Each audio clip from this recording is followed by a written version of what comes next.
Halo semua, kenalin nama gue Christian. Kali ini kita udah terhubung dengan guru gue dulu SMA, namanya Ibu Ririn.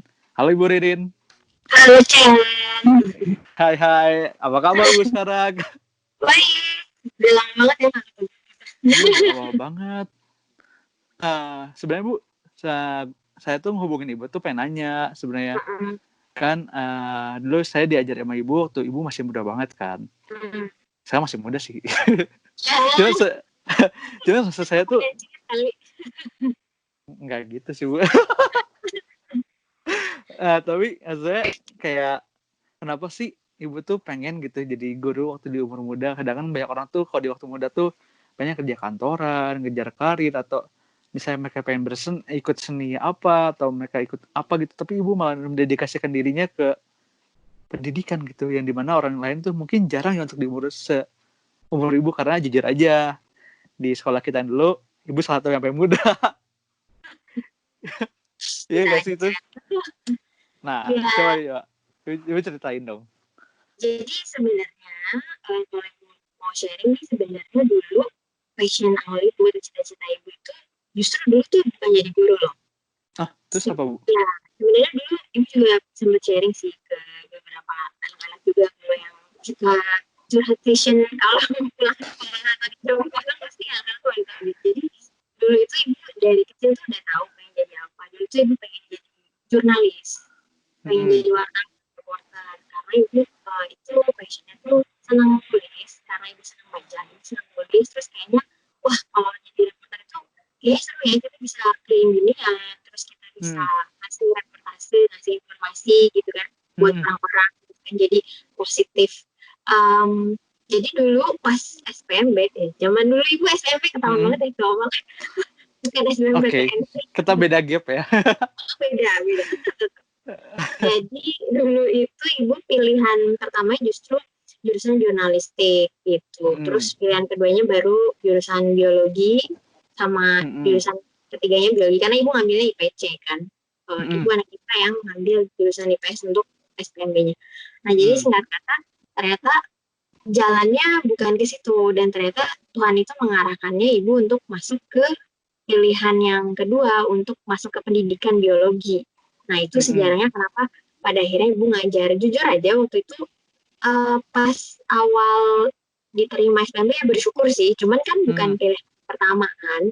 Nah, makanya dari situ Ibu juga belajar sih, setelah Ibu mulai kuliah menjalani itu, ternyata kok pendidikan biologi yang which is nanti jadi guru itu kok fun juga ya, apalagi abis Ibu praktek ngajar di salah satu sekolah negeri gitu kan di Bandung.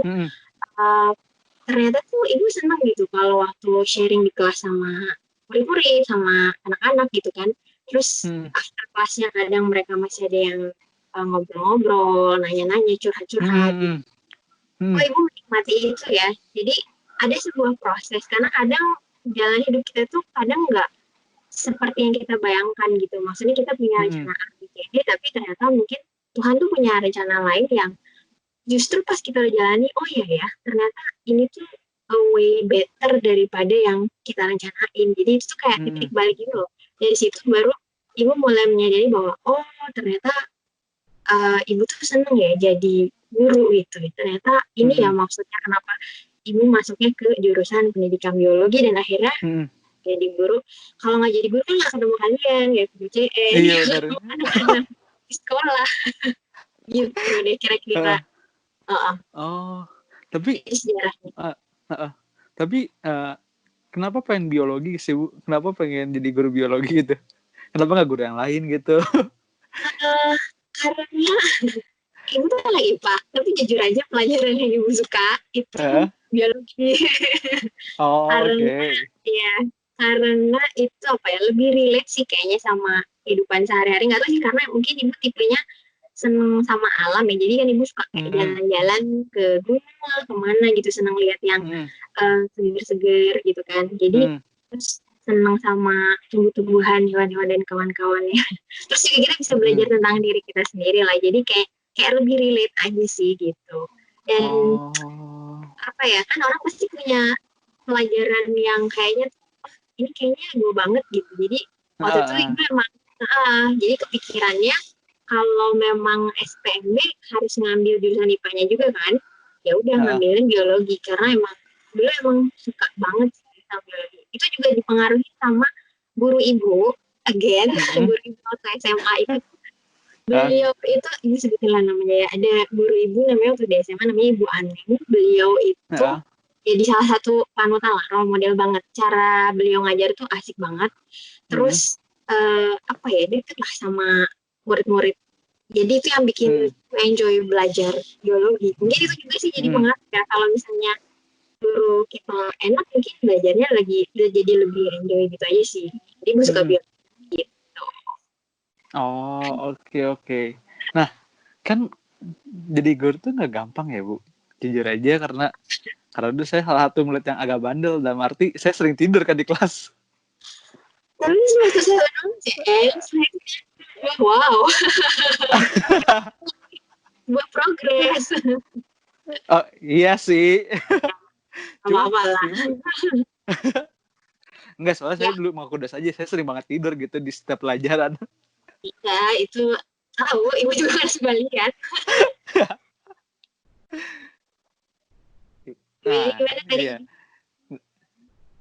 Nah, ibu gimana sih cara nge-handle tantangan kayak gitu? Dalam arti kan, kalau marah juga susah ke anak murid, dimana mungkin yang dulu ibu ngajarin anak SMA ya, yang dimana tuh bisa aja murid bisa marah balik, atau enggak gimana sih ibu ngedidik mereka, karena kan pasti beda ya, setiap tingkatan tuh buat ngedidik setiap orang tuh. Nah, untuk ibu dulu tuh waktu ngajar SMA tuh gimana sih cara ngedidik setiap murid yang ada tuh, Bu? Sebenarnya ibu juga masih dalam proses belajar ya. Maksudnya kan pas ibu masuk kan sebenarnya ibu juga baru. Jadi masih kayak learning by doing, belajar dari pengalaman juga gitu. Cuman satu hal sih kayaknya kalau ibu ngeliatnya gini, setiap orang itu unik, setiap orang itu spesial gitu. Jadi ibu sih sebenarnya kalau di kelas, ibu pasti punya rules-nya sendiri kan ya. Buat ibu as long as dia tahu batasannya di mana gitu kan. Dan karena ibu tahu ini anak SMA, jadi kalau menurut ibu sih porsinya itu bukan kita jadinya harus marah-marah kayak gimana ya, tapi kalau ibu berprinsip kayak diingetin ya secara kalau diingetin sekali masih belum bisa, mungkin diajak ngobrol gitu loh. Karena kan ibu selalu bilang kalau di kelas ibu anggap kalian udah dewasa karena udah SMA ya kan beda. Jadi better tuh ibu biasanya ngajakin anaknya nih, kalau misalnya ada satu anak yang unik banget ya misalnya.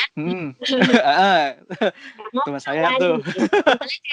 Itu ibu ingat banget, ibu pernah ngajak saya ngobrol nih, karena ibu tahu orang ngantuk ya. Ini sebagai contoh aja karena CN yang koleksi.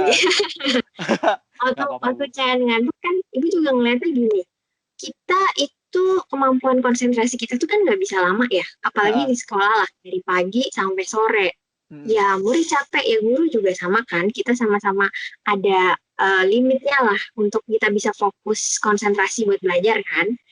Jadi dari situ juga, apalagi kalau misalnya jam pelajaran terakhir gitu kan, udah ngantuk, udah pengen pulang, nunggu-nunggu bel. Jadi kalau ibu sih lebih melihat ke situasi juga, maksudnya berusaha menempatkan diri di posisi murid juga, karena kan dulu juga kita pernah jadi murid kan. Pasti jam-jam yang ngantuk. Makanya kadang kalau ibu tuh suka diseling saat belajar tuh kadang ada video-video dulu lah, video atau apa, atau misalnya yang mau minum atau yang mau ke toilet dulu boleh lah. Nah, balik lagi ke anak yang tadi, biasanya kalau anak kayak gitu ibu deketinnya personal. Jadi kayak misalnya kayak waktu channel itu kan itu antara pulang sekolah atau pas jam kosong lah, paling kayak ngobrol aja kan, kayak misalnya gini, Cen, tadi kayaknya ngapa banget gitu, tadi malam begadang, ngapain? Main game. Waktu itu Cen bilangnya enggak main game, ngantuk aja ngantuk. Oh gitu. Kalau ngantuk, kalau enggak kadang gini, misalnya ibu taunya pas di kelas nih, kan pasti ibu tepuk dulu kan, gitu kan. Terus kalau enggak ibu panggil, ibu kasih pertanyaan kan, jadi pasti bangun loh. Tapi biasanya kalau yang ngantuk banget, ibu izinin suruh ke toilet dulu. Jadi kayak ya udah biar ke toilet cuci muka biar seger, sama jalan keluar kan, asal jangan ke kantin tapi beloknya ya. Biasanya pada belok ke kantin itu. Jadi biasanya tuh ibu kasih izin dulu untuk untuk keluar ke toilet tuh, jadi biar mereka peredaran darahnya lancar lagi kan, jadi bisa fokus lagi gitu. Kecuali kalau di luarnya kelamaan pasti dicariin ini kemana nih, pasti jalan-jalannya kemana gitu. Kantin 1, 2, 3 semua disamperin. Kayak gitu lagi. Maksudnya beda lah ya pendekatannya untuk remaja, untuk anak SMA. Jadi kalau ibu sih lebih ngelihatnya, dilihat dulu nih anaknya emang apakah memang dia ngantuk karena mungkin kurang tidur, apakah malam begadang ngerjain PR atau begadangnya karena nonton atau main game. Yang itu diajak ngobrol aja sih. Kadang kalau dengan cara kayak gitu tuh anak-anak tuh lebih open aja. Nanti tiba-tiba malah jadi cerita sendiri. Oh, kayak gini Bu, saya tuh sebenarnya gini. Padahal ibu nanyanya nggak yang gimana banget ya, tapi mungkin mereka juga butuh orang untuk share kan. Kadang cuma butuh orang yang mau dengerin doang gitu. Jadi kalau menurut ibu tuh kesulitannya pasti ada lah pas awal jadi guru, tapi seiring berjalannya waktu terus sering diskusi juga kan pasti sama guru-guru yang lain. Kalau misalnya kalau CNT gimana nih kalau di pelajarannya Miss atau di pelajarannya Bapak gitu kan pasti ada lah sama. Jadi biar tahu oh ternyata tuh dia tuh gini gitu.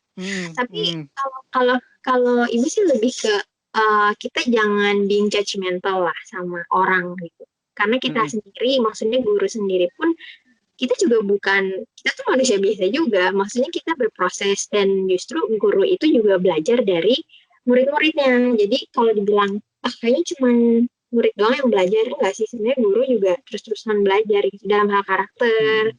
Kalau pengetahuan iya ya, cuman kayak dalam hal pengembangan karakter, emosi dan lain-lain. Kita juga belajar loh dari kalian. Gimana cara, iya dong. Anak ini tuh hebat banget ya, misalnya ada yang dia struggle sendiri gitu di sekolah, bisa belajar, berusaha mati-matian belajar misalnya, sementara kayak kondisi keluarganya tuh sebenarnya nggak memungkinkan dia untuk bisa belajar dengan baik, tapi dia mau berusaha. Atau ada juga kan yang sekolah sambil jualan, kan banyak tuh yang dulu. Itu salut banget sih, berarti dari sejak muda tuh kalian udah bisa berjiwa entrepreneur gitu. Jael. Kayak gitulah kira-kira. Mantap Bu. Tapi ibu dulu inget gak sih, kan dulu kan kita berempat nih, saya sama 3 teman saya nih. Iya betul. Yang ternyata kita ini masuk terakhir di ranking bawah seangkatan. Pusing gak sih ibu sebagai wali kelas kita? Sebenarnya kalau ditanya pusing atau enggak tuh ibu lebih ke gimana ya, concern aja. Karena gini, guru apalagi waktu itu kan wali kelas juga kan, itu tuh ada perasaan tuh dimana kalian tuh anak-anak ibu gitu di sekolah. Gimana sih rasanya orang tua yang anak-anaknya tuh perlu ekstra diperhatikan gitu kan. Ibu nggak pernah menuntut setiap murid itu akademiknya harus bagus, enggak, karena setiap orang itu pasti punya kemampuan talenta yang beda-beda. Kita nggak bisa ngarepin istilahnya ya, biologi semua dapat bagus, dapat A misalnya. Enggak, karena ibu di kelas juga menyadari bahwa semua orang itu kemampuannya beda-beda. Misalnya ada satu temen CN yang satu ini kan dia talented banget di bidang musik kan. Iya betul. Nah, setuju sekali. Iya, jadi buat ibu tuh gimana ya? Kalian nanti saat lulus terus nanti kerja, semua itu bukan hanya berdasar nilai akademik kan, bukan karena IPK-nya 3, sekian, lulusan dari mana. Ya penting nggak sih itu? Ya penting juga, cuman maksudnya bukan itu yang utama dalam hidup. Jadi ibu tuh lebih utamain melihat sebenarnya anak ini walaupun misalnya rankingnya di bawah, tapi sebenarnya dia punya skill yang itu tuh ke depannya ibu mungkin nggak bisa lihat pada saat itu ya pas dia masih jadi murid, tapi ibu tuh yakin bahwa one day tuh dia bakal sukses dengan caranya sendiri. Gak tahu sih kalau ibu memandang setiap anak itu tuh kayaknya tuh mereka memang punya sesuatu. Jadi kalau pertama ibu jadi wali kelas tuh udah ngeliat A B C D C ini anak ini. Oh kalau dia lebih ke musik, dia lebih ke olahraga, dia lebih ke art, dia lebih ke film gitu ya, kayak CN kan. Ya kayak gitu. Maksudnya kelihatan passion anak-anak tuh makin lama makin kelihatan. Jadi waktu ada anak yang misalnya dia rankingnya di bawah, memang secara akademik sekolah itu bertanggung jawab lah ya untuk kedepannya anak ini nanti gimana. Makanya kalau ibu dibilang pusing, ya sebenarnya lebih ke concern sih, gimana ya orang tuh kalau anaknya kayak gitu, apa yang bisa saya bantu sebagai seorang guru atau wali kelas gitu. Karena kita juga orang tua di sekolah kan. Jadi ibu lebih ke, ya kalaupun misalnya di sekolah hasilnya seperti ini, bukan berarti nanti saat mereka kuliah atau kerja akan seperti itu terus, enggak. Makanya kalau ibu sih lebih caranya itu lebih mendorong, memotivasi anak-anak ini supaya at least mereka nyoba lah. Makanya kalau misalnya ya udah ini kalau main di bawah gimana, at least KKM kan kayaknya itu sering mengulang-ulang deh. Sekalian KKM aja. Iya benar. remedial nanti KKM nggak apa-apa, yang penting tuh ada willingness-nya, ada effort-nya gitu. Kalau kalian ada usahanya, ibu tahu, oh anak ini tuh memang mungkin dia bukan nggak begitu bisa misalnya matematika misalnya ya, tapi dia berusaha. Nah waktu ibu lihat ada usaha, oh ini pasti bisa nih ke depannya, at least nyoba. Tapi jangan juga sampai anaknya yang tipenya yang ya udahlah pasrah aja gimana nanti. Kalau itu karena gimana ya, sekuat apapun seorang guru mendorong, kalau dari dalam dirinya sendiri itu dia nggak ada willingness, nggak ada effort sama sekali, itu tuh istilahnya kayak kalian lomba lari, ibu tuh di pinggir cuma nyemangatin kalian yang lari kan kalian. Kalau kalian yang nggak berusaha lari, ya nggak akan nyampe finish. Ibu teriak-teriak dari garis finish juga kalian masih diem doang di situ ya, akan nyampe kan. Kalau ibu seringnya menganalogikannya sih kayak gitu. Jadi ya, seperti itulah kira-kira. Tapi sebenarnya jujur ya Bu, motivasi guru-guru di sekolah SMA kita tuh sebenarnya tuh yang bikin saya paling kerasa gitu. Kenapa ngomong kerasa? Karena kan dulu kan sama saya anaknya males tuh sebenarnya dan nggak bisa apa-apa luar dari apa-apa. Emang saya bukan tipe yang IPA tapi pas masuk IPA kan terus masuk terus ya ngap-ngapan di kelas 11 sampai 12 terus sempat aja kan sempat daftar yang ini Unpar waktu kuliah 5 kali ditolak dong Bu. Ibu tahu nggak sih cerita saya yang kan sorry apa? Ya sini dulu. Saya itu nyobain ke Unpar Bu, Unpar dulu sebelumnya. Oh iya. Swasta ditolak Bu 5 kali Bu saya. Karena pilihnya kan teknik industri. Iya. Tapi teman saya yang jago musik itu masuk Bu. Iya memang kan dia di sono. Iya. Ya sudah lah, kan channel udah beres. Bener. Nah waktu saya nyobain Unpad, nah saya juga masuk kan. Nah sejak itu tuh saya mulai berubah. Dulu kan saya anggap dulu motivasi guru-guru sekolah saya SMA tuh kayak aduh paling cuma ngomong doang gitu. Pas saya nyobain masuk Unpad kayak wah enggak nih kayak gue beneran bisa kalau gitu. Nah puji Tuhannya saya ngikutin kata-kata guru-guru saya SMAK 2 di SMAK 2 dulu. Nah udah ngikutin tuh kayak tau nggak Ibu kemarin saya lulus IPK-nya berapa Bu? 4 bukan kan? Hah? 4 kan ya? Apa? 4 bukan sih? Enggak. Oh.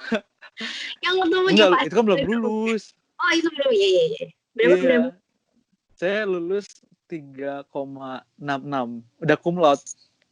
Padahal dulu kelas 11 saya anak terbawah gitu loh di angkatan.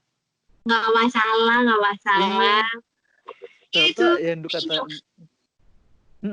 dulu kata anak-anak kata guru-guru di SMA tuh ternyata tuh semua orang bukannya nggak bisa tapi mau nggak mau aja, kalau mau mah pasti bisa gitu. Iya nggak sih?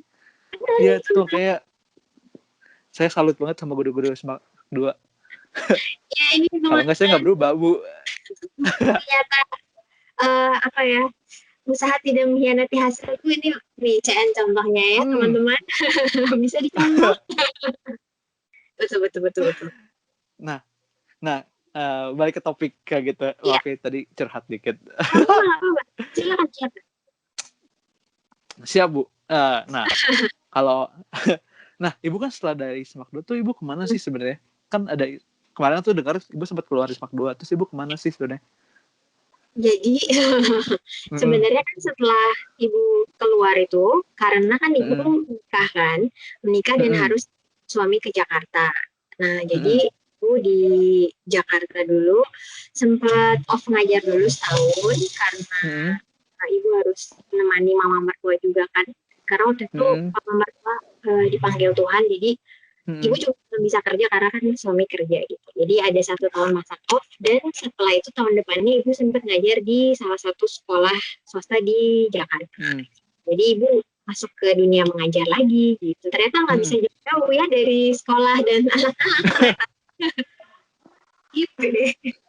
Oh, terus itu ibu ngajar sekolah tingkatan berapa, Bu? Jadi di sana itu sekolahnya kebetulan jadi luar ya. Itu ibu ngajar kelas 9, ngajar combined science nama pelajarannya, terus ngajar kelas 10 ngajar biologi. Ya, mungkin kan Bu jadi ngajar fisika nggak mungkin kan? Ya, siapa tahu sih Bu. Siapa tahu cross gitu. Ada sih, ada ngajarnya juga dikit, tapi kelas 9 ngajar fisika kelas 9. Oke. Nah, ada nggak sih Bu kesulitannya pas ngajar kelas 9 sama waktu yang SMA kan beda tuh ya pasti. Apalagi dengan bedanya umur, pasti tingkat kedewasaan mereka mungkin beda ya. Dan mungkin ibu juga pakai treatment yang berbeda gitu. Coba ibu boleh jelasin nggak? Jadi sebenarnya kalau kelas 9 itu kan masa peralihan ya. Peralihan dari mereka SMP ke SMA gitu kan. Jadi sebenarnya mereka lebih aktif banget. Kan masa-masa peralihan itu biasanya mereka masih mencari jati diri lah ya. Dan juga kadang masih ada sisi anak-anaknya juga.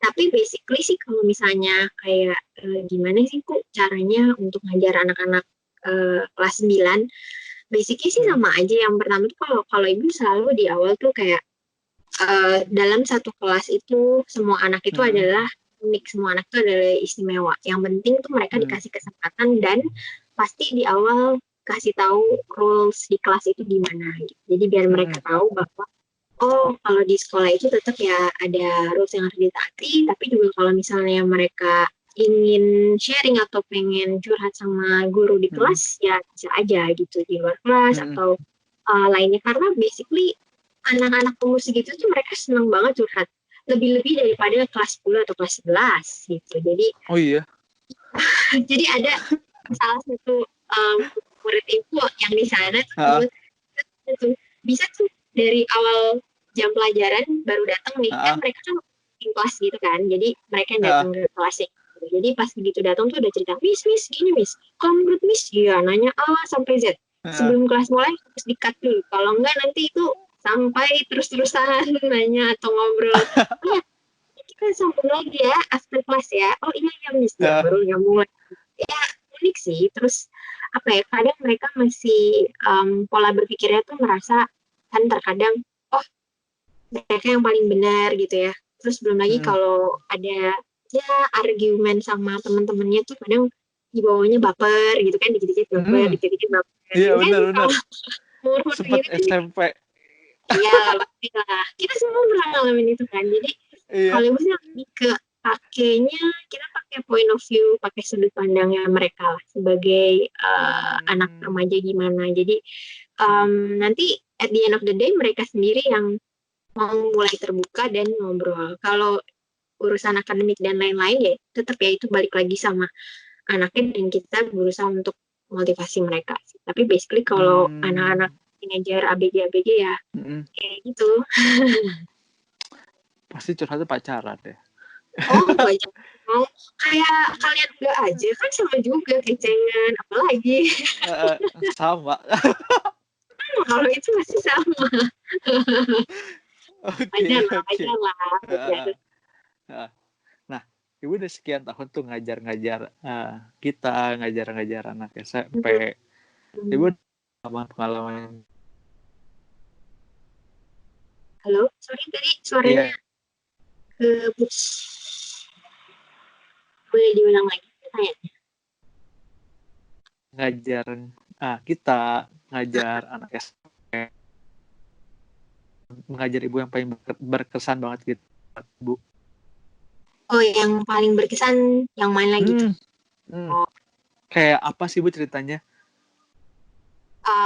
Kalau berkesan sih menurut Ibu semua kelas, semua anak, semua sekolah yang pernah Ibu alami itu semuanya berkesan dan punya cerita yang masing-masing gitu. Jadi apa ya, maksudnya semua sih berkesan buat Ibu karena dari kalian semua, dari murid-murid gitu ya, dari sekolah yang Ibu datengin, itu tuh kayak memperkaya pengalaman Ibu sebagai seorang guru, mengajar apa ya, kayak mengajarkan Ibu sesuatu gitu, menambah apa ya, bikin kita tuh jadi tambah mengerti akan kehidupan, Cailah. Maksudnya tuh jadi bikin kita tuh jadi kayak, oh ternyata inilah yang bikin kita tuh kangen ngajar. Kalau buat Ibu sih saat ada anak yang bukan anak yang nilainya tiba-tiba nilainya jadi bagus gitu atau nilainya bagus terus gitu, bukan itu sih. Kalau Ibu sih lebih ngeliat ke anak yang one day ada anak yang dia nulis sesuatu. Sebenarnya ada beberapa anak, tapi tiap kali Ibu nerima surat ataukah SMS ataukah chat apapun gitu dari anak-anak dan kayak bilang mereka curhat dan bilang, ya Bu makasih ya udah dengerin aku, atau misalnya Bu makasih ya, ya kayak ucapan yang simple kayak gitu tuh buat guru tuh berarti banget gitu. Jadi tuh kayak, oh at least kita pernah ada di hidupnya mereka dan hopefully kita bisa berdampak positif buat mereka gitu ya. Ya Ibu juga masih bilang, wah Ibu sih masih newbie banget ya di dunia pendidikan ini karena masih banyak guru yang lebih senior, pengalamannya lebih banyak gitu, lebih wise juga. Ibu masih harus banyak belajar sih, cuman dari hal-hal kecil yang anak-anak kasih gitu ke Ibu, baik dalam misalnya mereka ngomong ataupun misalnya mereka ngasih surat gitu, tuh kayak berharga banget kan buat Ibu. Tuh kayak surat-surat dari kalian tuh kayak yang dulu kan Ibu pernah minta ya waktu terakhir kalau terakhir Ibu ngajar kan tulis kesan-kesan apa gitu kan. Iya. Hari ini tuh Ibu masih simpan, ada di banyak semuanya tuh Ibu filing deh, Ibu taruh. Iya, masih ada kayak gitu. Iya, semuanya termasuk ada yang gambar-gambar juga kan, bikin sketch apa, bikin manga gitu kan, atau gambarin, ada yang gambar muka Ibu lah apa, itu semuanya Ibu simpen. Dan one day itu kalau kita lagi kan, guru juga pasti ada waktu dimana kita ngerasa capek kan, kadang kayak ya karena kita juga manusia biasa lah, maksudnya ada titik dimana kita jenuh atau kita capek. Nah saat baca lagi komen-komen dari kalian atau misalnya surat ataupun gambar dari kalian, itu tuh yang bikin kita jadi semangat lagi. Oh iya ya, ada anak-anak yang nunggu, ada anak-anak yang pengen sharing, ada anak-anak yang pengen belajar lagi gitu. Jadi itu juga jadi salah satu hal yang bisa bikin mood booster gitu. Jadi kayak foto-foto dari kalian nih, dari setiap foto kelas atau foto pas kayak misalnya perak gitu nih, kalau di sekolah kan nggak ada semuanya perak. Itu sih kalau Ibu semua masih ada fotonya. Jadi ya dilihat-lihat lagi sekarang dia gimana ya, sekarang dia gimana kabarnya ya gitu. Jadi ya itu tuh jadi sebuah mood booster, motivasi lah buat guru-guru tuh gitu, hal-hal simpel kayak gitu. Oh, mantap. Tapi Ibu pernah nggak sih dapat pengalaman buruk gitu Bu waktu ngajar? Contoh, bisa tiba-tiba ditelepon sama orang tua kayak, ini kenapa anak saya gini-gini, terus atau enggak misalnya anaknya bandel terus jatuh di sekolah terus hidungnya sobek atau apa gitu. Itu apa saya ya? Bu. Ya itu mah kamu curhat sendiri gimana sih? Maksudnya di luar CN ya maksudnya ya. Apa ya, maksudnya kalau pengalaman buruk, kalau Ibu sih anggapnya gini, nggak setiap hari itu berjalan dengan lancar dan fine-fine aja. Jadi Ibu menganggap setiap hari itu kalaupun ada hal yang menurut kita kayak nggak enak atau aduh kok anakku kenapa gitu, ada murid yang sakit lah, atau misalnya ada orang tua yang mungkin ngehubungin wali kelas karena satu dan lain hal gitu. Itu kalau kita kepikiran atau ya pasti concern, cuman jangan dibawa terlalu jangan dipikirin terlalu lama. Maksudnya cepet berusaha untuk cari solusinya, berusaha untuk cari jalan keluarnya gitu. Kalau dibilang sedih nggak kalau ada kejadian kayak gitu, ya pasti sedih lah ya. Misalnya kayak ada anak yang gitu kan sampai luka, ya iyalah itu kayak anak sendiri dong, kebayang ya, anak sendiri, aduh ini kenapa sampai kayak gini, lagi karya wisata lah. Ada juga anak yang waktu itu ada anak wali kelasnya juga lagi karya wisata, terus dianya main-main kayak ke robek sedikit gitu loh, kayak itu kan luka gitu, aduh gimana ini nanti kasih tahu orang tuanya gitu kan. Yang kemarin juga di sekolah yang kemarin juga ada pas kita lagi karya wisata, telapak kakinya robek ya, jadi ibu karena ibu bagian P3K juga kebetulan ya udah. Tapi anaknya ini dia anaknya ini kok strong gitu, maksudnya itu robekannya cukup gede dan kita tuh nggak bawa perlengkapan maksudnya foto P3K-nya ditinggal di bis, kita masuk ke tempatnya, jadi ibu pakai peralatan yang ada seadanya aja, tapi sebenarnya ibu bawa P3K buat diri sendiri. Jadi itu benar-benar istilahnya tuh kayak bikin versi sendiri lah, perban versi tisu basah itu pakai kaca plastik. Jadi kan ada situasi-situasi yang kayak out of control kita lah, maksudnya enggak.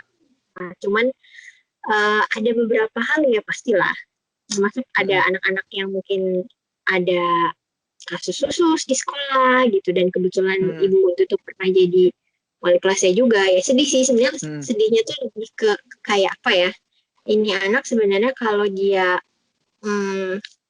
udah sampai satu titik di mana dia menyadari kesalahannya dan bisa memperbaiki, sebenarnya ke depannya dia bisa lebih baik. Cuman pada titik itu mungkin dia belum sampai ke situ gitu, dia masih ya gimana nanti aja lah bu gitu ngomongnya. Jadi kadang ya kita sedih juga sih, cuman ya nanti juga dia akan berproses dan kita juga akan berproses sih. Jadi semua hari itu pasti akan punya, kalau ibu sih istilahnya semua hari itu akan punya warnanya masing-masing gitu.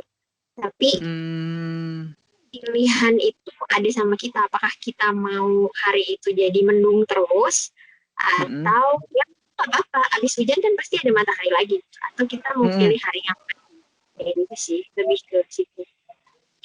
Oke. Wah, dalam juga Bu tadi pembahasannya. Kenapa ini sebenarnya?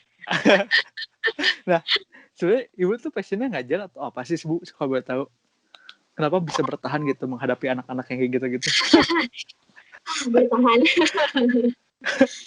Jadi kalau passion sih ternyata tuh ibu baru menyadarinya mungkin sekarang. Kalau dari dulu emang ibu tuh sebenarnya passionnya sukanya nulis, terus karena ibu senang baca, jadi ibu tuh senang bikin tulisan. Ternyata tuh dari SD tuh ibu tuh dari dulu tuh senang nulis, jadi dulu tuh senang bikin puisi itu, bikinnya tuh sampai satu buku tulis gitu, baru nyadar iya dulu senang nulis gitu kan.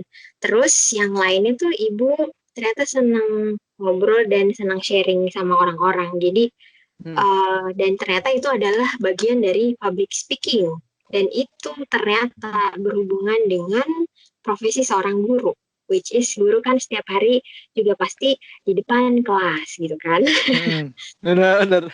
Ya kan, nah jadi ibu baru menyadari kalau ternyata passionnya itu gitu ya, senang sharing sama orang-orang, senang dengerin cerita orang gitu. Jadi kayaknya passion ibu dan nulis dan sharing atau public speaking kayak gitu.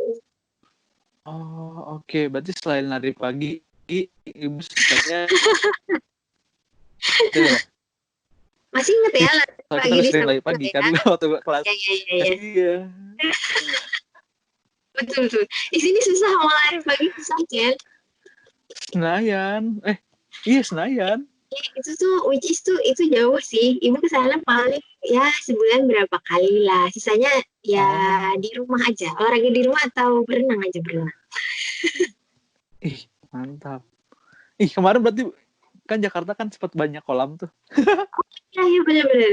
Mungkin Januari. lihat ada di TV nggak ada sih, ibu nggak di situ. nggak pernah perahu karet tuh, nggak. Oke. Nah, kan sekarang ibu udah nggak ngajar lagi nih. Iya. Kalau ada kesempatan ibu mau ngajar lagi nggak sih, Bu? Terus mau ngajar tingkatan apa, Bu? Kalau boleh tahu, atau mau nyoba tingkatan baru kayak atau gimana? Kalau ada kesempatan lagi ya pasti ibu masih ingin ngajar lagi ya. Ngajarnya kalau ditanya tingkatan berapa ya mungkin samalah kisarannya kayak kemarin lah ngajar SMA atau kalau enggak kelas 3 SMP gitu, karena kan biologi tuh mostly spesifiknya kan di SMA ya. Kalau di SMP itu sebenarnya lebih ke IPA lah gabungan, karena di situ ada kimia dan ada fisika juga. Jadi kalau misalnya masih mau ngajar, masih mau ngajarnya ngajar teenager lagi, ngajar ABG gitu. Biar tetap muda ya terus. Enggak sih, karena gini, kalau ibu salutnya sama guru-guru, mungkin nggak kayak guru-guru TK atau guru SD itu ibu salut banget sih, karena mereka bisa dengan sangat sabar dalam mendidik anak-anak yang masih sangat muda banget gitu ya, dan apa ya, itu harus benar-benar passion sih kalau ngajar yang anak-anak yang kecil banget. Karena dulu ibu sempat pernah ngajar di SD juga, pernah ngajar kelas, nyobain semua kelas gitulah, pernah waktu itu kayak magang 6 bulan gitu, dan itu benar-benar luar biasa sih. Ibu lihat kayak wow, guru SD itu sabarnya luar biasa ya kan. Kita kalau misalnya mau negur SD gimana coba, kan benar-benar harus pendekatannya itu pendekatannya baik, dan kalau dari kecil tuh mereka apa ya, kita harus mendidik mereka dengan karakter yang benar-benar baik kan, karena dari kecil tuh semuanya bermula. Kalau SMA kan istilahnya ini anak udah jadi orang yang hampir menjelang dewasa gitu ya, udah bisa bikin keputusan sendiri kan, bisa diajak diskusi. Nah kalau anak kecil kan belum. Jadi ibu salut sih sama guru-guru TK dan SD. Makanya kayaknya ibu lebih memilih ya baiklah mengajar teenager saja. Tapi gue setuju Bu. Gue nggak tahan sama kecil lah, sumpah. Nggak sabar. Sabar Sen, one day nanti kamu jadi bapak loh lah. Kan ada nyokapnya Bu. Oh gawat ini, harus ngasih tahu ini sama calon CN. Wah. Aduh. Nah, ibu ada inceran khusus nggak sih Bu, kalau mau ngajar di mana? Kayak misalnya mau coba ngajar di luar negeri nih, atau mau di kota Bengkulu atau Balikpapan atau kota Palu gitu kan, siapa tuh kan punya impian sendiri gitu di setiap ada nggak sih? Ya sebenarnya kalau impian itu pasti ya masih ada. Maksudnya ibu tuh kalau misalnya di kota mana gitu untuk saat ini ya secara realistis sih ibu tetap di Jakarta dulu, karena kan status ibu kan sekarang sudah menikah gitu ya, sudah punya keluarga sendiri, sudah punya tanggung jawab sendiri, jadi nggak mungkin pindah ke kota lain gitu. Tapi kalau untuk impian ke depan pengen ngajar di mana, sebenarnya ada satu buku yang bikin ibu tuh jadi tertarik untuk ngajar dan pengen sekolah lagi sih, sebenarnya pengen sekolah lagi keluar gitu. Ada satu negara yang kalau CN juga pernah baca, salah satu negara yang hasil tes PISA-nya itu kemampuan membaca, berhitung gitu kan, analisisnya bagus, itu Finlandia. Nah dan di Finlandia baca bukunya bagaimana metode mengajar mereka di sana. Mereka itu sebenarnya jam sekolahnya tidak selama kita di Indonesia. Jadi istilahnya mungkin punya 6-7 jam gitu ya. Dan mereka jarang dikasih PR. Pasti bahagia banget PR gitu kan. Wow. Tapi saya pengen pindah. Menginspirasi untuk pindah. Dan dan juga tapi mereka punya metode yang bagus, karena maksudnya sistem pendidikannya itu dari sejak awal mereka udah bikin sebuah sistem yang bagus. Jadi dari kecil tuh anak-anak udah belajar berpikir secara kritis, analitis gitu. Jadi mereka dari kecil tuh bukan lagi dijejalin sama hafalan beda ya, tapi mereka lebih punya kemampuan menganalisis dari sejak kecil. Jadi kayak misalnya ngelihat, oh kok daun warnanya hijau, kenapa ya hijau? Nah, waktu anak nanya kayak gitu, gurunya tuh akan memfasilitasi untuk, ayo kita cari tahu yuk gimana. Itu tuh dari anak yang sejak kecil gitu. Dan ini tuh sebuah metode yang bagus dan menarik sih. Membuat belajar itu jadi menyenangkan, bukan sebuah beban gitu. Jadi orang akan mengeksplor. Masih ingat ini kan ya, metode ilmiah kan ya, CN ya? Iya. Baru lulus soalnya. Kan gimana orang tuh pertama-tama berpikir tuh karena ada masalah kan, segala sesuatu dimulai dengan masalah kan. Terus orang bikin hipotesis, terus cari sumbernya, terus mereka bikin percobaan sendiri kan.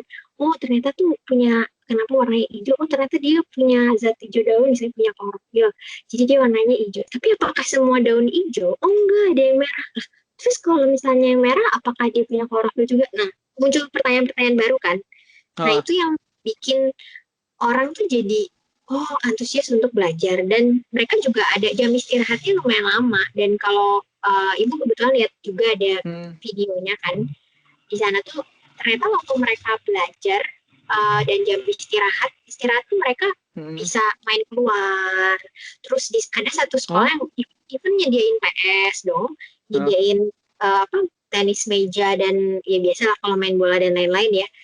Dan juga ada perpustakaan deket-deket di setiap kelas gitu, atau sedia alat musik gitu. Jadi semua anak tuh bisa mengeksplor kalau istirahat nanti mau ngapain aja gitu kan. Jadi istirahat tuh benar-benar istirahat. Dan setiap mau ganti pelajaran itu ada jeda dulu, biar anak tuh nggak jenuh, nggak bisa kayak ya langsung mepet, abis ini pelajaran ini, abis itu ini, abis itu. Kita banget dong dulu. Jelas ya. Ya mungkin ya kita berharap sih ke depannya kurikulum di Indonesia ini bisa lebih baik untuk memfasilitasi anak-anak yang sebenarnya beragam gitu. Karena kecerdasan setiap anak kan beda-beda. Kalau pernah baca buku juga ada anak yang kecerdasannya itu musik, mungkin memang matematis, logis dan lain-lain. Ada yang kecerdasannya naturalis, suka sama alam kayak gitu. Jadi mungkin ya ke depannya berharapnya sih kayak gitu. Jadi kalau balik lagi ke ada cita-cita pengen ngajar di mana sih?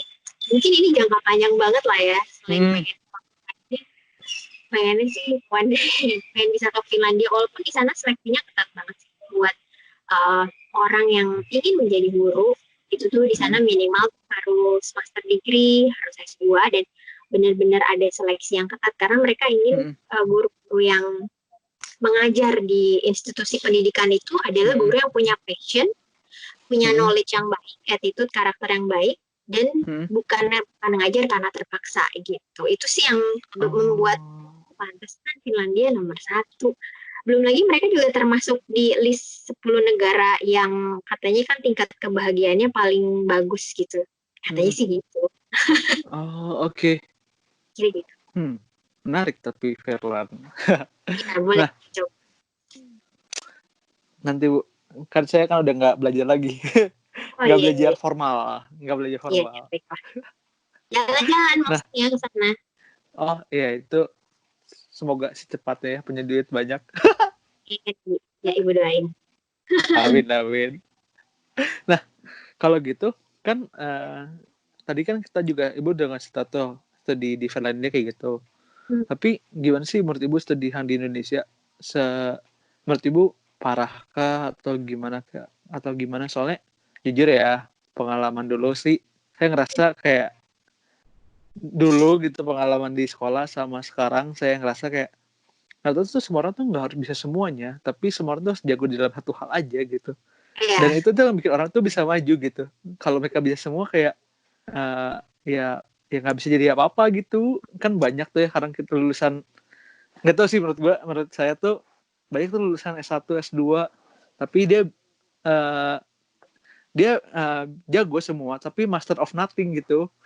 Jadi akhirnya ya nggak jadi apa-apa gitu. Menurut ibu gimana? Itu salah di pendidikannya atau gimana sih? Sebenarnya sih bakal jadi serius ini obrolannya. Iya, soalnya tadi udah bagus. Iya, lanjutin. Sebenarnya kalau ini menurut pendapat ibu aja sih. Jadi kalau kita lihat permasalahannya ada di mana, itu bakal kompleks banget. Salah satunya sistem pendidikan kurikulum itu ngaruh nggak sih? Iya, ngaruh banget. Selain dari SDM-nya juga ya. SDM, sistem kurikulum, dan sarana prasarana. Karena ya faktanya kan kondisi sekolah di Indonesia itu berbeda-beda ya. Maksudnya gini, di Indonesia itu kan ada sekolah swasta dan negeri. Kita bisa lihat juga dari Sabang sampai Merauke itu belum terjadi pemerataan pendidikan gitu, baik dari segi sarana prasarananya maupun SDM gurunya ya, dan lain-lain. Banyak faktor. Kalau dibilang gimana tentang kurikulum Indonesia, ya pasti kita berharap sih ke depannya semoga pemerintah bisa membuat kebijakan yang lebih baik, dengan catatan tuh gini, maksudnya mereka saat membuat kebijakan, mereka juga harus mengajak orang-orang yang memang bergerak di bidang pendidikan dan juga mengerti soal pendidikan, supaya bisa ngobrol bareng, karena orang yang di lapangan kan pastinya akan lebih tahu masalah dong daripada orang yang sekedar gitu ya, istilahnya kayak ya udah gini aja, tapi faktanya di lapangan kan yang praktekin guru-guru gitu kan. Sebagai sih perubahan kurikulum itu jangan terlalu cepat. Istilahnya kan kita kayak suka dengar istilah ya ganti pemerintahan pasti ganti kebijakan gitu kan, ganti kurikulum gitu kan. Iya. Saya suka YD. Ya kan? Ngalamin kan, maksudnya kayak ya muridnya harus penyesuaian lagi, ya gurunya juga harus belajar lagi kan sebelum nyampein ke muridnya gitu. Ibu sih pernah baca sebenarnya kan kurikulum itu tuh kayak per 10 tahun itu harusnya kita review ulang. Ini berhasil nggak sih untuk kurikulum yang ini? Jangan sampai belum 10 tahun nih, tapi kebijakannya udah ganti lagi gitu. Kalau baiknya tuh kalau misalnya dilihat, ternyata Indonesia dengan kondisi yang sangat beragam, terus sekolah juga ternyata semuanya kondisinya nggak sama ya, sarana prasarana dan SDM-nya. Kenapa nggak memperbaiki dulu kualitas gurunya gitu kan? Dan kalau bisa, kalaupun misalnya ada pelatihan-pelatihan dari pemerintah, sebaiknya itu kan yang applicable gitu, jangan hanya teoritis aja. Jadi kayak bukan hanya seminar atau ikut ini aja, tapi lebih ke prakteknya gimana, dan lebih ke diskusi lah ke setiap guru-guru atau sekolah-sekolah yang ada di daerah. Jadi supaya pemerintah tahu sebelum mereka memutuskan bikin kebijakan gitu. Jadi kalau misalnya ngomongin di Indonesia gimana sih? Ya itu tadi kompleks karena banyak faktor yang mempengaruhi kan. Tapi ya pasti kita berharap sih semoga ke depannya ya akan kebijakan pendidikan yang lebih baik sih, supaya anak-anak itu belajar karena mereka senang, karena mereka merasa sekolah itu fun gitu. Berharapnya sih semoga nggak jadi beban gitu. Jadi dan ibu sih punya mimpinya tuh kayak gini. Memang ada beberapa sekolah yang kayak gini. Jadi kayak mereka itu mengklasifikasikan anak-anak sesuai dengan passionnya masing-masing. Karena ada sekolah yang kayak metode kayak gini, dan itu bagus. Kayak kan suka dengar kan istilahnya kognitif, afektif, psikomotor. Benar. Iya. Kan ada anak tuh yang dia memang senangnya tuh hal-hal yang teoritis gitu, kayak ngulik matematika. Tapi ada anak yang dia lebih kinestetik tuh dia lebih senang aktivitas fisik ya, kayak mungkin dia jago di olahraga gitu, atau jago ngedance ya, seperti teman-teman kan pada masa itu kan ada tuh. Nah iya, kenapa nggak diarahkan aja? Jadi ibu pernah baca bukunya tentang sekolah yang kayak gini. Jadi sekolah itu tuh bener-bener dalam satu kelas itu anak-anaknya tuh misalnya yang kinestetik semua yang seneng olahraga dan lain-lain. Nah, gurunya harus mikirin metode apa yang cocok buat anak-anak yang istilahnya tuh kalau 5 menit aja tuh mereka nggak bisa cuma duduk doang gitu.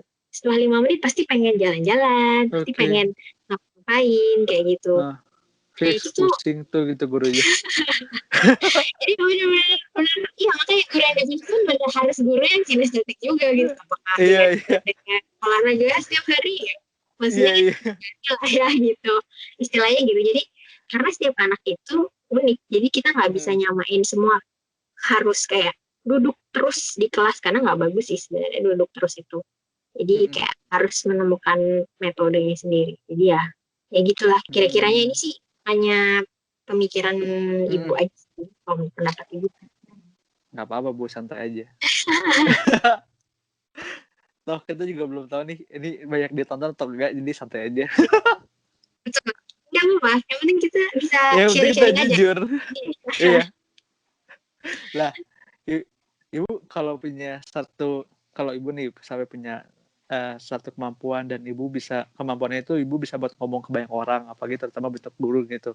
Ada nggak sih ibu yang bisa ibu sampaikan gitu buat ke guru-guru yang sekarang masih ngajar waktu lagi kayak corona gini, atau guru-guru yang ngadepin murid-murid itu yang bandel banget, ada nggak sih ibu yang ibu pengen sampaikan gitu sebagai pengajar, pengen nyampein pada pengajar lain? Oh, ya pesannya gitu ya. Ya, ibu sih berharap dalam situasi seperti ini kita semua bisa saling support lah ya satu sama lain, apalagi kalau dalam hal ini guru. Ibu tahu itu bakal butuh effort yang lebih lah untuk setiap hari bisa ngajar, tapi dengan metode yang sama sekali baru, maksudnya kan semua serba online. Jadi tetap semangat buat guru-guru, tetap jaga kesehatan, tetap punya me time juga, karena itu penting.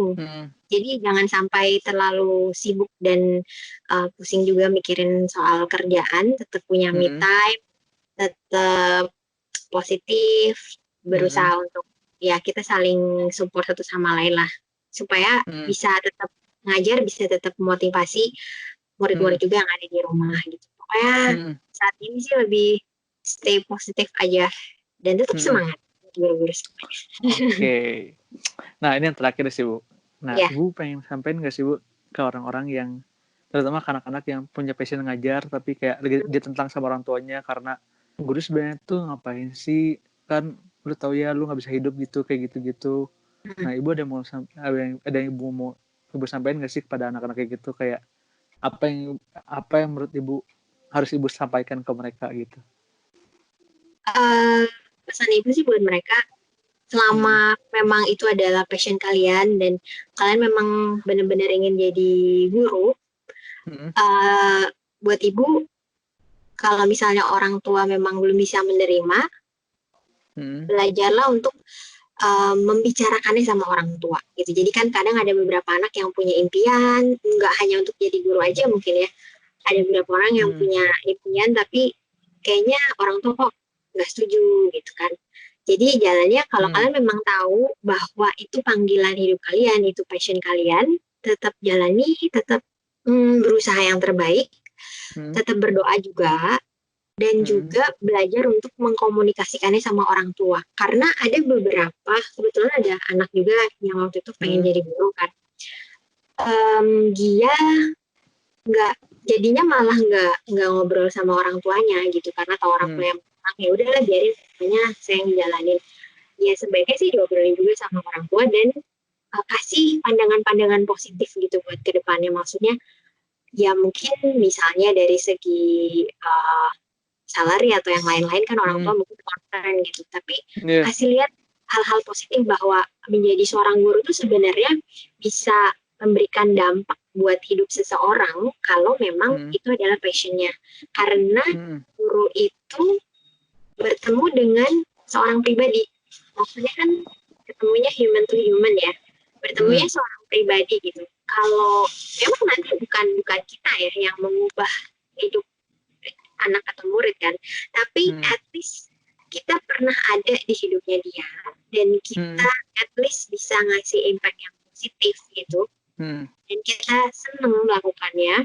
Ya mungkin itu bisa jadi ngasih pengertian juga ke orang tuanya bahwa apapun yang saya kerjain itu karena saya memang seneng, saya itu passion saya, itu panggilan hidup saya. Juga orang tua bisa mengerti. Tapi kalaupun misalnya orang tuanya belum mau menerima, ya kita cari win-win solution-nya lah, jalan tengah. Mungkin ada yang harus diikutin keinginannya orang tua, kuliah apa dulu misalnya ya. Ya kita ikutin dulu aja sambil kita berdoa juga. One day mungkin nanti mereka juga akan terbuka dan melihat waktu kita melakukan hal yang baik, hal yang benar, mungkin nanti mereka juga akan terbuka. Oh ternyata ini ya, anak saya itu ternyata emang passionnya di situ, dia senang anak-anak, ternyata dia bagus juga nih, kenapa ya dulu misalnya, kan ada waktunya gitu. Jadi jangan pernah jangan pernah hilangkan mimpi-mimpi itu. Teruslah bermimpi, tapi kejar mimpi itu dengan step-step yang kita tahu ke depannya harus ngapain. Jadi maksudnya jangan cuma disimpan jadi mimpi doang. Oh ya, aku pengen jadi A, B, C, D gitu, tapi nggak ada effortnya. Jadi berusaha untuk mewujudkan mimpi itu dengan cara yang baik, dan nanti ke depannya pasti ada jalan terbuka untuk mimpi-mimpi itu gitu. Jadi kayak kalau kayaknya waktu saya dulu pernah kasih tahu ini deh. Kalau mimpi itu kamu punya dream, kamu punya faith, jadi maksudnya kamu impiannya aja, kamu juga kayak ada Tuhan, terus kamu juga lakuin itu. Jadi benar-benar ada action, bukan cuma mimpi doang. Libatin Tuhan dan lakuin bagian kamu. Maka ya pasti ke depannya yakinlah kalau misalnya itu dari Tuhan, jalannya pasti nanti yang terbaik kayak gitu. Oke. Berarti sebenarnya kalau lagi ada problem sama orang tua, mendingan dia belajar untuk dealing dengan problem itu ya, dibanding dia kabur atau apa. Dan dia bicara baik-baik, akhirnya supaya nambah solusi dong ya buat ngejar passionnya dia. Iya. Oh. Aduh, Ibu makasih banyak. Kita curhat-curhat. Ibu ada mau Ibu sampaikan lagi nggak ke orang-orang? Apa ya? Ya, yang penting kalau misalnya kita tahu passion kita apa, itu udah bagus. Jadi itu udah kayak satu step, one step ahead lah. Jadi kita tahu, nah itu tujuan hidup kita tuh mau ngapain, goal kita tuh apa. Dibandingkan kayak, oh ya nggak tahu nanti mau gimana, nggak tahu, mau ngapain nggak tahu. Karena ya ada orang-orang yang seperti itu juga. Mungkin mereka juga akan berproses ya, tapi bersyukurlah bagi kalian yang memang sudah punya passion dan jalani passion itu. Maksudnya selama passion itu baik, positif, dan akan berdampak baik juga buat orang-orang di sekitar, ya terusin gitu. Jadi kayak balik lagi yang tadi bilang sih, dream, faith, and fight gitu. Jadi kayak kalau punya mimpi-mimpi itu, bawa mimpi-mimpi itu dalam doa, fight for it gitu. Jadi perjuangkan mimpi-mimpi kalian gitu. Mantap, Bu. Tapi keren sih itu yang tadi dream, faith, sama fight. Iya. Keren sih. Ibu paling segini dulu aja. Maaf ganggu waktunya. Terima kasih juga ya ngajakin Ibu. Siap, makasih banyak Ibu. Iya. Nggak apa Bu, maaf dulu sempat bandel. Nggak apa-apa, itu kan udah lewat. Oh bener. Yang penting kan CN hari ini, bukan CN yang kemarin-kemarin. Yang penting CN hari ini lah. Iya, tapi kalau nggak ada yang kemarin, saya ngajar hari ini, Bu. Iya. Maksudnya move on lah, move on. Itu kan jadi pelajaran kan, pelajaran hidup. Celah. Iya, bener. Jadi saya bisa ngomong ke anak saya, kalau misalnya anak saya bandel. Alasan aja lu, banyak alasan. Gitu ya. Oke. Ibu makasih, thank you. Dadah. Sama-sama, bye. God bless. God bless you.